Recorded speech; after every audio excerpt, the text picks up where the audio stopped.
हे friends, आपका स्वागत है मेरे चैनल एलएलबी विद सिट्टू में। और मैंने आपको शुरुआत में ही बताया था, जो पहला वीडियो जो इंट्रोडक्शन में मैंने बताया था कि इस वीडियो में मतलब सिर्फ मैं लॉ के ऊपर ही नहीं, उसके बजाय अलग एक दो वीडियोज भी मैं डाला करूँगा। धीरे धीरे एक दो और एक्स्ट्रा वीडियोज भी डालूंगा। तो इसमें क्या है कि मैंने इस वीडियो को, क्योंकि लॉ से रिलेटेड कोई भी चीज़ छूटना नहीं चाहिए, तो हम लोग का समय में नया एक लॉ आने वाला है। कुछ संसद में कुछ हुआ है, कुछ चेंजेस आए हैं, वो उसके ऊपर में हम लोग कुछ पढ़ेंगे। क्योंकि यूट्यूब में आपने देखा होगा कि बहुत लोग अलग अलग किस्म के, अलग अलग टाइप से उन्होंने बहुत कुछ समझाने की कोशिश किया है। मैं भी आपको एकदम सरल तरीके से समझाने का कोशिश करूंगा। तो यह है कि न्यू एजुकेशन पॉलिसी 2020 यह क्या है। न्यू एजुकेशन पॉलिसी 2020 के बारे में हम लोग थोड़ा देखेंगे कि ये क्या है और इसमें क्या चेंजेस आए हैं। तो सबसे पहले मैं अपना विचार रखना चाहूँगा कि बहुत अच्छा स्वागत है इस चीज़ के ऊपर कि बहुत अच्छा कदम हमारा सरकार ने उठाया है। क्योंकि कोई भी चीज़, एजुकेशन ऐसा चीज़ है कि निरंतर चेंजेस होते रहते हैं। दिमाग, मानसिक, समय, समाज सब कुछ बदलते रहता है, साथ में हमारा एजुकेशन पॉलिसी भी बदलना चाहिए। शिक्षा की पद्धति भी बदलनी चाहिए। जो इस बार बदला गया है बहुत लेट हुआ है, लेकिन कोई बात नहीं, अच्छा है। लेट भी हो लेकिन आया तो है, सही है, बहुत अच्छा है। 2014 में ये तत्कालीन जो बीजेपी सरकार ने 2014 के मैनिफेस्टो में उन्होंने कहा था कि एजुकेशन पॉलिसी को भी चेंज करेंगे। अच्छा कदम है, इन्होंने लाया, देर लाया लेकिन लाया। चलिए देखते हैं कि इसके बारे में है क्या, ये क्या चीज़ है और क्यों पुराने वाले से चेंज है। तो आपने देखा होगा कि 5+3+3+4 एक सिस्टम, एक देखा होगा ये गणित क्या है, व्हाट इज ये, मैथ क्या है, कौन सा मैथ है ये। तो इससे पहले आपको बताना चाहूँगा कि 10+2 आप पहले थे, जो इस समय का सिचुएशन, जो इसमें 10+2 लेवल का पढ़ाई होता है कि 10+2 किए हैं मतलब 12th किए हैं। बीए एमए जो होता है 3 साल का, बीए 2 साल का, एमए होता है, ये सब था। लेकिन इस बार क्या है, सब चीज़ चेंज, हर एक चीज़, जो पुरानी जो चीज़ें थी सारी चीज़ों को चेंज कर दिया गया है। और बच्चों को अभी से क्लास उम्र तीसरे साल से ही उसको स्कूल जाना पड़ेगा। और क्लास, ये अच्छा कदम है, इसके बारे में देखेंगे हम लोग। तो फाउंडेशन ईयर जो होगा, जो फर्स्ट हम लोग 5 देखे हैं, 5+3+3+3। तो सबसे पहला 5 जो है उसमें क्या है कि क्लास 3, 3 साल का बच्चा जो है क्लास 1 में जाएगा। सॉरी, एजुकेशन जो क्लास 3 साल का बच्चा जो है प्ले स्कूल में जाएगा, वो अब धीरे धीरे लिखना शुरू करेगा। उसको लिखने में, उसको समझने में और आसानी होगी, उसको और समझने में आसानी होगी। स्कूल ड्रेस और बैग लेकर के नहीं जाना पड़ेगा बच्चों को। तो ये एक अच्छा चीज़ है कि हाँ चलो, एक बर्डन कम हो जाएगा। क्योंकि अभी क्या है कि बच्चे 3, 4, 5 साल के बच्चे जो होते हैं उन लोग को बहुत मेहनत करना पड़ता है, बैग लेकर के जाना रहता है, लिखना पढ़ना रहता है। तो ये चीज़ अब होमवर्क रहता है, ये सब कुछ नहीं रहेगा। बच्चे खुशी से जाएंगे क्योंकि खेलने का हर एक उपकरण उसको मिलेगा। खेल खेल में वो पढ़ने के लिए सीखेंगे वो। तो तीसरे उम्र से लेकर के 3, 4, 5, 6, 7, ये 5 साल वो क्या करेंगे, इस प्ले स्कूल में पढ़ेंगे। वो वहाँ से प्ले स्कूल से पढ़ाई शुरू करेंगे वो लोग। तो इसमें क्या है, एग्जाम का टेंशन नहीं रहेगा, तो बच्चे के ऊपर एक प्रेशर नहीं रहेगा, वो अपने से समझने का कोशिश करेगा। बहुत अच्छा कदम है। पहला है इसका जो है फाउंडेशन ईयर जो आ रहा है, फाउंडेशन ईयर आ रहा है 5 साल के लिए। उसके बाद फाउंडेशन के बाद फिर आएगा क्या था, 1 से लेकर के 5 तक प्राइमरी सेक्शन था। अब क्या होगा, क्लास 3 से लेकर के क्लास 5 के बीच में प्राइमरी होगा। अब हम लोग 5 देखे, +5, 5 हो गया। 3 साल, 4 साल, 5 साल, 6 साल और 7 साल, 7 साल तक बच्चा क्लास 2 पास हो जाएगा। फिर उसके बाद 3 आएगा, 5+3। अब ये 3 जो है प्राइमरी सेक्शन आ रहा है 3 में। तो ये 3 में ये बताया गया है कि बच्चों को एग्ज़ाम शुरू किया जाएगा। अब क्लास 3, 4, 5 में एग्ज़ाम लिया जाएगा। 3 से बच्चा का एग्ज़ाम शुरू हो जाएगा। और इसमें क्या होगा कि एक चेंजेस, बहुत अच्छा चेंजेस आया है कि इसमें बच्चों को यहाँ के रीजनल लैंग्वेज में ही पढ़ाया जाएगा। जैसे आप भोजपुरी बोलने वाले क्षेत्र में है तो आपको भोजपुरी में पढ़ाने का कोशिश किया जाएगा। अगर आप अरुणाचल प्रदेश में तो अरुणाचली लैंग्वेज में पढ़ाया जाएगा। तो आप कोई भी जगह में उस जगह के रीजनल लैंग्वेज में पढ़ाने का कोशिश करेगा सरकार। तो ये बहुत अच्छा चीज़ है। और इसमें दबाव नहीं है, पहले बात। दूसरा बात ये कि इसमें दबाव नहीं है किसी स्कूल की, नहीं उसको रीजनल लैंग्वेज में पढ़ाए, वो इंग्लिश हिंदी में भी पढ़ा सकता है। ठीक। तो ये अच्छा एक कदम है इसका। तीसरा तीसरा ये कि इसमें एक्टिविटी लाइक स्टडीज़ होंगे। इसमें भी अब बच्चे अपना दिमाग लगाएंगे, अपना एक्टिविटीज़ भी होगा इसमें। और शुरू से ही एक्टिविटी बच्चों में डाला जाएगा। ये बहुत अच्छा चीज़ है। और बोझ, एग्ज़ाम का उतना बोझ नहीं दिया जाएगा इसमें भी। तो प्राइमरी सेक्शन हो गया। अब मिडिल स्टेज अब आ रहा है। तो मिडिल स्टेज में क्या है, ये 5 से लेकर के 8 के बीच में। अब देखिए, पहले हम लोग 5+3+3 है ये, तो 5+3+3 में आ रहे हैं हम लोग। तो यहाँ पे एजुकेशन जो है ये 3 जो है 6, 7, 8, ये बहुत ड्रास्टिकली चेंज आया है इसमें। तो ये जो 3 साल बच्चा है इसमें इतना ड्रास्टिकली चेंजेस आए हैं।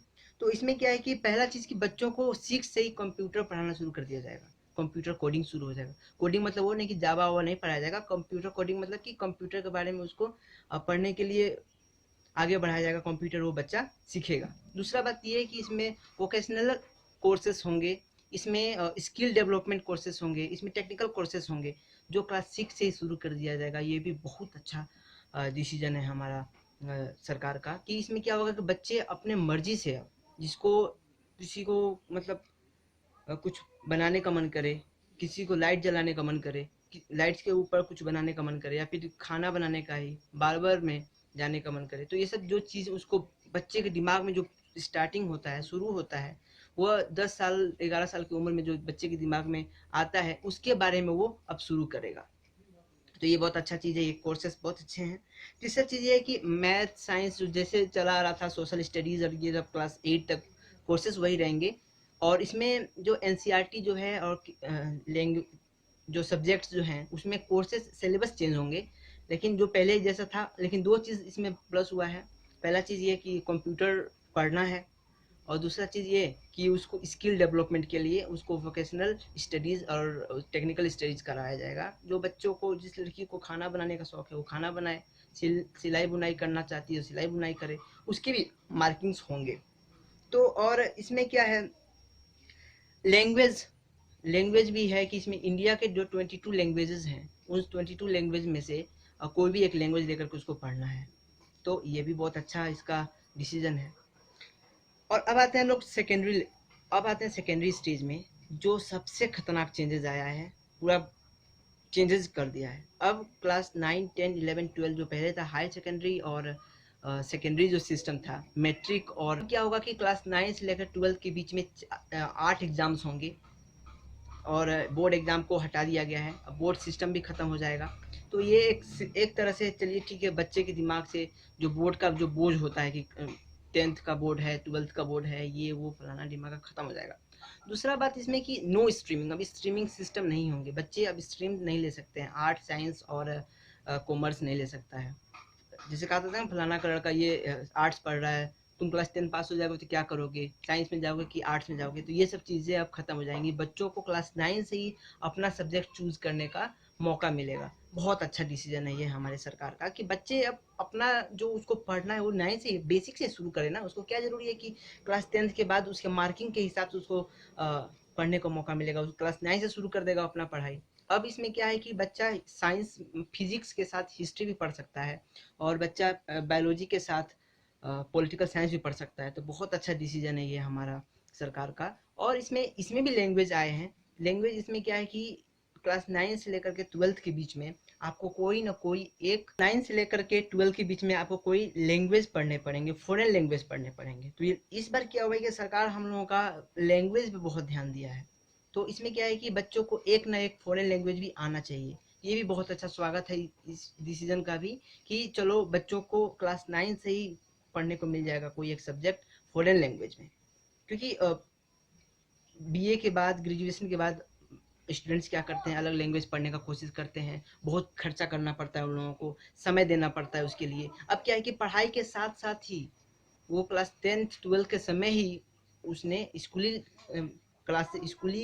शिक्षा के समय ही वो अपना फॉरेन लैंग्वेज एक पढ़ लेगा, और उसमें मजबूती पालेगा। उसको विदेश में जाना पड़े तो आराम से जा सकता है, वो कोई दिक्कत नहीं होगी। बहुत अच्छा स्वागत है इस चीज़ का भी। और ये था हम लोगों का एजुकेशन सिस्टम जो है स्कूली लेवल तक का। ये स्कूली लेवल तक का था। स्कूली लेवल तक हम लोग देखिए कि 5+3+3+4 4 कैटेगरी में डिवाइडेड है। एक आता फाउंडेशन जो 5 साल का होता है। फिर दूसरा हम लोगों ने देखा कि प्राइमरी जो 3 साल की होती है, क्लास 3 से लेकर क्लास 5 तक। फिर आता है मिडिल सेक्शन 6 से लेकर के 8 तक, और फिर आता है सेकेंडरी सेक्शन जो क्लास 9 से लेकर के 12 तक एक साथ है।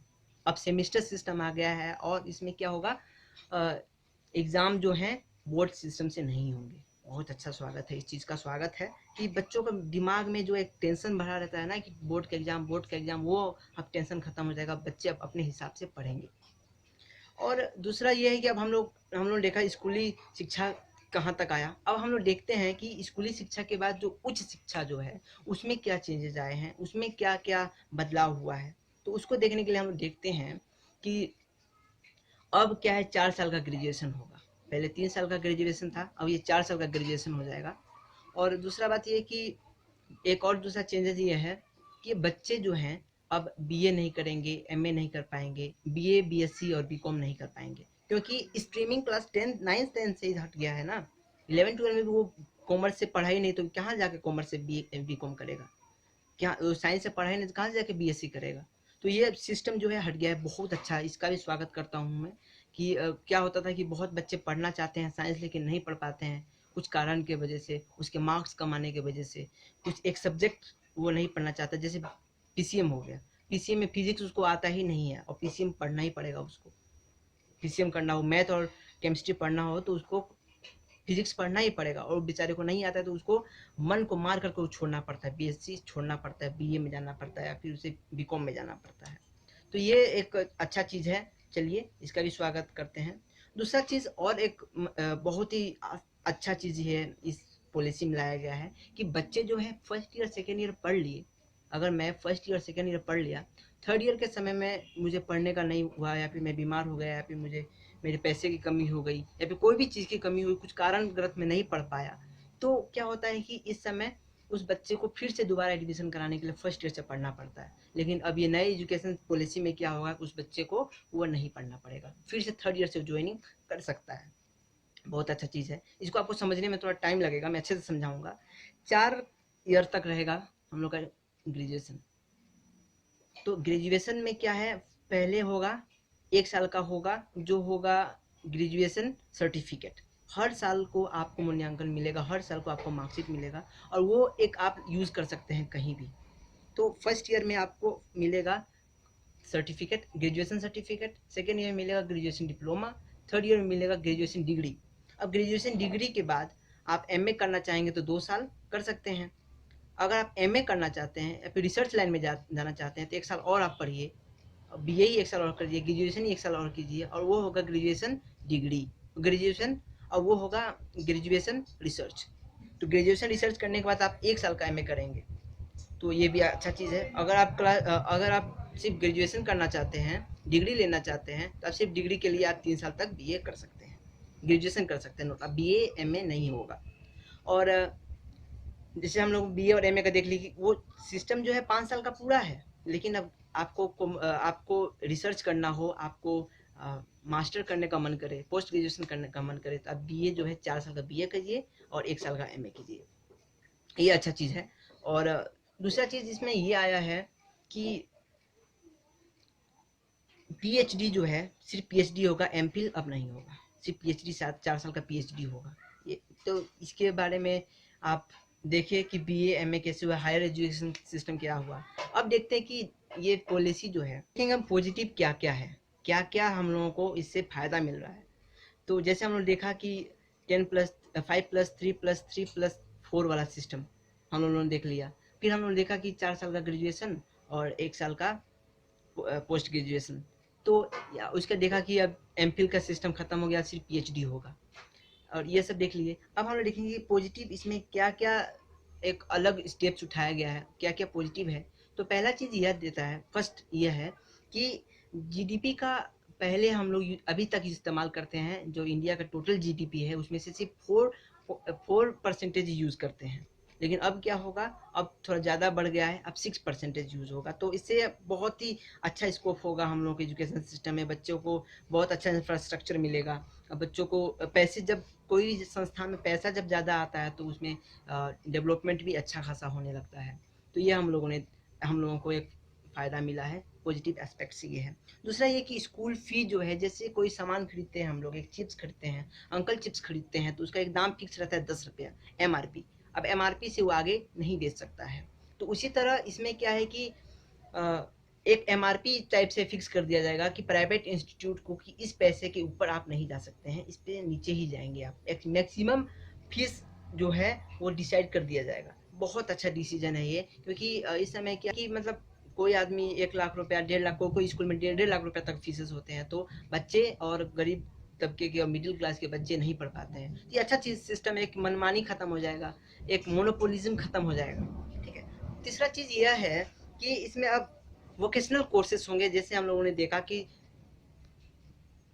5+3+3 जो शुरू हुआ, जो मिडिल सेक्शन जो आया, मिडिल सेक्शन में क्या हुआ कि बच्चों को वोकेशनल कोर्सेज स्टार्ट किए जाएंगे और स्किल डेवलपमेंट और टेक्निकल डेवलपमेंट में वो अब पढ़ना शुरू करेगा। तो ये इसमें फ़ायदा है, बहुत अच्छा स्वागत है इस चीज़ का, बहुत अच्छा डिसीजन है ये कि बच्चा अब क्लास 6 से ही अपना एक डेस्टिनेशन चूज कर लेगा, एक डेस्टिनेशन देख लेगा, एक पीक देखेगा कि नहीं हमको उसी डेस्टिनेशन में जाना है, तो नीचे से ही वो अपना पढ़ाई शुरू कर सकता है और साथ में काम करते करते, श्रम करते करते ही वो काम शुरू कर सकता है, पढ़ाई शुरू कर सकता है। तो बहुत अच्छा ये डिसीजन है। चौथा चीज़ यह है कि रिजल्ट, इसमें रिजल्ट सिस्टम जो है, रिजल्ट के बारे में क्या है कि अब पहले था मार्किंग सिस्टम, तो इस अभी भी मार्किंग सिस्टम रहेगा। मार्किंग के बाद क्या होगा कि आपको खुद से मूल्यांकन करना रहेगा कि आप कितने सही हैं, आपको मार्क्स से कितना अच्छा लगा, इस पर क्या पढ़े रहते तो कैसा रहता, तो खुद से भी मार्किंग सिस्टम आपको करना रहेगा। और तीसरा क्या है, मार्किंग सिस्टम रहेगा, फ्रेंड्स आपके मार्क्स आपको मार्क्स देंगे। इसमें क्या होगा, फ्रेंड्स भी आपको मार्क्स देंगे, तो इससे भी बहुत अच्छा फायदा है कि आप इसमें क्या होगा, भाईचारा रहेगा। स्कूली लाइफ में क्या होता है कि एक बच्चा दूसरा बच्चे को देख करके क्या जेलियस होता है, कोई बच्चा किसी पे दबाव करता है। जब हम लोग बच्चे थे तो हमसे जो हट्टे खट्टे लड़के हुआ करते थे, हम तो क्लास में वो छोटे थे, तो हट्टे खट्टे लड़के एकदम मोटे हेल्दी लड़के क्या करते थे, हम लोगों को दबाव करते थे। हम लोग उसे टिफिन चुरा के खा लेते, छीन के खा लेते थे, या फिर हम लोग उसे लिखवाया करते थे। अब ये सिस्टम खत्म होने का चांसेस है इस चीज़ से, क्योंकि इससे क्या होगा, बच्चे अब धीरे धीरे ये काम नहीं करेंगे क्योंकि उनको मार्क्स की टेंशन रहेगी, तो मार्क्स के लिए वो लोग ये सब काम नहीं करेंगे। एक एक भाईचारा बनेगा और बच्चे मिलजुल कर पढ़ेंगे। अच्छा चीज सिस्टम ये है कि इसमें भी अच्छा चीज़ है कि आपके दोस्त आपके बारे में क्या चाहते हैं, आपके दोस्त आपको क्या देखना चाहते हैं, बहुत अच्छा चीज़ है ये भी। तीसरा चीज़ है कि टीचर्स मार्क्सिंग जो देंगे ही, टीचर्स अपने हिसाब से क्लास में आपका परफॉर्मेंस दे करके मार्क्स देंगे। ये सब चीज़ को अच्छा, ये रिजल्ट सिस्टम अच्छा लाया गया है। एक पांचवा यह है कि foreign universities, top 50 foreign university को भारत में लाया जाएगा। इससे क्या होगा कि इंडियन इंडियन यूनिवर्सिटी जो है वो लोग उसके तौर पे कंपटीशन आएगा और यहाँ पे भी अच्छा पढ़ाने का कोशिश किया जाएगा। और कोई छात्र चाहता है कि हम फॉरेन में जाकर के ऑक्सफोर्ड में पढ़ें या फिर हम हार्वर्ड में पढ़ें, तो हार्वर्ड ऑक्सफोर्ड की डिग्री उसको इंडिया में भी मिल सकती है। ठीक है। तो ये अच्छा सिस्टम है इसका। डिपार्टमेंट, 4 डिपार्टमेंट हो जाएंगे। डिपार्टमेंट ऑफ एजुकेशन डिपार्टमेंट जो है वो 4 डिपार्टमेंट में भाग जाएगा, चारों का अलग अलग सिस्टम हो जाएगा। सबसे पहला जो रहेगा उसको सिलेबस बनाने के लिए, सिलेबस जो है, सिलेबस चेंज होंगे, सिलेबस क्या होगा, कौन सा सिलेबस क्या नहीं होगा, उसके लिए एक अलग डिपार्टमेंट ही होगा, पहला। दूसरा चीज़ यह कि अब रेगुलेटरी और इंफ्रास्ट्रक्चर, तो रेगुलेटरी और इंफ्रास्ट्रक्चर कैसा होगा, क्या डिज़ाइन करना है, कहाँ पे क्या खराबी है, क्या टूटा फूटा, वो सब देखने के लिए एक एक डिपार्टमेंट बनेगा। एजुकेशन डिपार्टमेंट के अंदर एक और डिपार्टमेंट बनेगा। तीसरा डिपार्टमेंट यह है कि सैलरी और स्कॉलरशिप, वित्तीय कार्यवाही संभालने के लिए भी डिपार्टमेंट एक अलग से बनेगा, जिसमें फ़ी हो गया, स्कॉलरशिप हो गया, जो भी फाइनेंस के रिलेटेड चीज़ें हैं वो उसको संभालेगा। और चौथा चीज़ जो है रिजल्ट बनाने के लिए, तो सब चीज़ का अलग अलग आपको डिपार्टमेंट मिलेगा। पहले क्या था कि बिहार में आप देख सकते हैं, अब नहीं है, पहले था। तो पहले था कि अब आप मुजफ्फरपुर में कोई चीज़ पढ़ रहे हैं, मुजफ्फरपुर में आपकी आपकी एग्ज़ाम हुई है और आपका चेक हो रहा है छपरा में, तो आपको पता चल जाता है, स्टूडेंट को पता चल जाता है कि मेरा कॉपी छपरा में चेकिंग हो रहा है, और वहाँ वो पहुँच जाता है और अपना मार्क को चेंज करवाता है, पैसा दे करके अपना मार्क्स बदलवा लिया करता था। तो ये चीज़ खत्म हो जाएगी। अब गुप्त तरह से एक डिपार्टमेंट ही बन गया है और उस डिपार्टमेंट के थ्रू वो रिजल्ट आएगा, वो चेकिंग करेंगे, उसका अलग रहेगा। बहुत अच्छा चीज़ है, इसका भी स्वागत करते हैं। ये था इसका, यही सब चीज़ें जो थी, 7 टॉपिक जो थे, ये पॉजिटिव एस्पेक्ट्स लाते हैं। और चेंजेस जो हैं, 7 चीज़ों में चेंजेस दिख रहे हैं हम लोगों को कि कैसे कैसे चेंज हुआ है। और सबसे ज़्यादा इम्पोर्टेंट यह है, सबसे इम्पोर्टेंट चीज़ यह है कि अब जो एमएचआरडी मिनिस्ट्री जो थी वो ख़त्म हो गई है। एमएचआरडी मिनिस्ट्री ख़त्म हो गई है। अब क्या होगा, अब मिनिस्ट्री ऑफ एजुकेशन हो जाएगा। ठीक है, ये बहुत अच्छा चीज़ है, क्योंकि हम मानव संसाधन विभाग थोड़ी है, ये एजुकेशन का सिस्टम है, तो एजुकेशन का ही मिनिस्टर बनना चाहिए ना। मानव संसाधन क्या चीज़ है? बहुत अच्छा चीज़ है, इसको हटाया गया है। अब एमएचआरडी मिनिस्टर नहीं होंगे, अब एजुकेशन मिनिस्टर होंगे, और ये अच्छा स्वागत है इस चीज़ का भी। और नेगेटिव क्या है कि इसमें लैंग्वेज को, इंग्लिश लैंग्वेज को थोड़ा दबाने की कोशिश किया गया है। एक तरह से तो अच्छा ही है, चलिए अपना रीजनल लैंग्वेज में आप बढ़ावा दे रहे हैं, साथ में इंग्लिश को थोड़ा दबाने की कोशिश किया गया है, लेकिन अच्छा बात है, ये ठीक है। और दूसरा बात यह है, एक सेंट्रलाइज टाइप से काम कर दिया गया है, जो हमारे कॉन्स्टिट्यूशन में है कि स्टेट अपना हिसाब से कर सकती है ये सब चीज़ों को। अब वो क्या करेगा, सेंट्रलाइज कर देगा, एक तरह से थोपेगा। तो ये एक थोड़ा बुरा गलत हो रहा है एजुकेशन सिस्टम में, कि अब पावर जो है सीधा सेंटर के पास धीरे धीरे जा रहा है, तो ये गलत है। अब ये जो सिस्टम ऊपर से एक ही सिस्टम सबके ऊपर आ जाएगा, तो इसमें क्या होगा कि राज्य के, और राज्य अपना, भाई पहले से राज्य जो बना है तो राज्य भी तो कुछ करना चाहती है एजुकेशन सिस्टम में, लेकिन अब क्या होगा कि सेंट्रलाइज सिस्टम ला दिया जाएगा। एक स्पेशल सब्जेक्ट होगा, एक स्पेशल सिलेबस होगा, तो इससे कुछ दिक्कतें होंगी, लेकिन अच्छा बात है, ठीक है, स्वागत है इस चीज़ का भी। एक और चीज़ जो बहुत इंपॉर्टेंट है, पॉजिटिव वाले में जाते हैं हम लोग। पॉजिटिव वाले में एक और ज़्यादा इंपॉर्टेंट चीज़ है कि अब एग्ज़ाम जो है, जो क्लास 12th के बाद बच्चे बीए के लिए एमए वाले में जाते हैं, देखते हैं कि जो एग्ज़ाम जो सिस्टम था, जो एंट्रेंस टेस्ट होते थे 12th के बाद किसी भी यूनिवर्सिटी में पढ़ने के लिए, कि मुझे बीएचयू में पढ़ना है तो बीएचयू के अलग फॉर्म भरना हो, इलाहाबाद यूनिवर्सिटी में पढ़ना है तो उसके अलग फॉर्म भरना हो, जेएनयू में पढ़ना है तो उसके लिए अलग फॉर्म भरना हो। लेकिन अब ये सिस्टम खत्म हो जाएगा, अब नेशन वाइज एक एंट्रेंस टेस्ट होगा, जैसे कि आईआईटी करवाती है, जैसे कि आईआईएम करवाती है, आईएचएम करवाती है, और उसी तरह उसी के तर्ज पे इस पे भी अब एक ऐसा होगा कि जितने भी सेंट्रल यूनिवर्सिटीज़ हैं उसके लिए एक ही एग्ज़ाम हो। बहुत अच्छा चीज़ है ये भी, कि बच्चों को अब अलग अलग जगह पे जाकर के फॉर्म ना भरना पड़े, अलग से एक्स्ट्रा पैसा देना ना पड़े, एक ही बार में हो जाए। अच्छा चीज़ है, इसका भी हम स्वागत करते हैं।